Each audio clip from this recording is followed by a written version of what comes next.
ZeynepTon, amongst other things, is an adjunct associate professor in operations management group at the MIT Sloan School of Management and the author of The Good Job Strategy. Her research explores how organizations can design and manage their operations in a way that satisfies employees, customers, and investors simultaneously.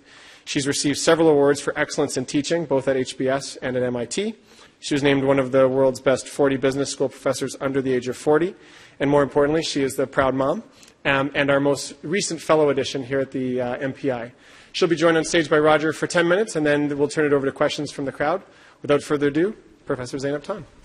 Thank you, Jamison, for the introduction, and I am so delighted to be here.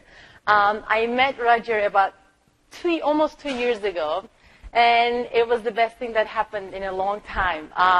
He and I became friends, and he has become a great mentor, and I'm just delighted to be part of MPI as a fellow. So I will talk to you about I'm not sure if I have a plan to change everything. As Jamison said, it's the political season. I try to be more reserved about what I say.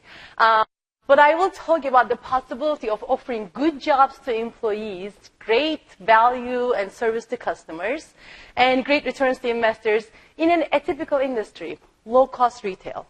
So when I was a doctoral student many years ago, I joined a group of researchers from Harvard Business School and from Wharton, and we were all studying retail supply chain management.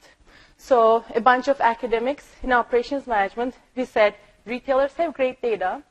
Why don't we help them use those data, apply our algorithms in forecasting demand, assortment optimization, inventory planning, etc., so that they could maximize profits? The whole thing was about helping them make more money through making smarter decisions.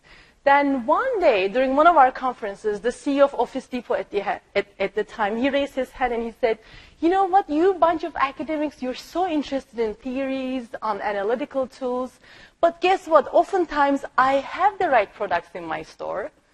My customers come into the store, no one can find the product. How many of you have experienced this problem? Stores that had less training had more problems. Stores that just did not have enough people to get all the work done had more problems. In fact, we found that retailers were operating what I call a vicious cycle.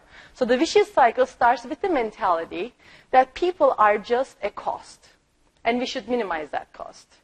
That mentality encourages companies to underinvest both in the quality of their people, in terms of the wages, the benefits, training, etc., and in the quantity of people. And lack of investment in quality and quantity of people drive operational problems. Operational problems reduce sales and profits. When sales shrink, what happens to labor budgets? They shrink along with them. And so this vicious cycle continues.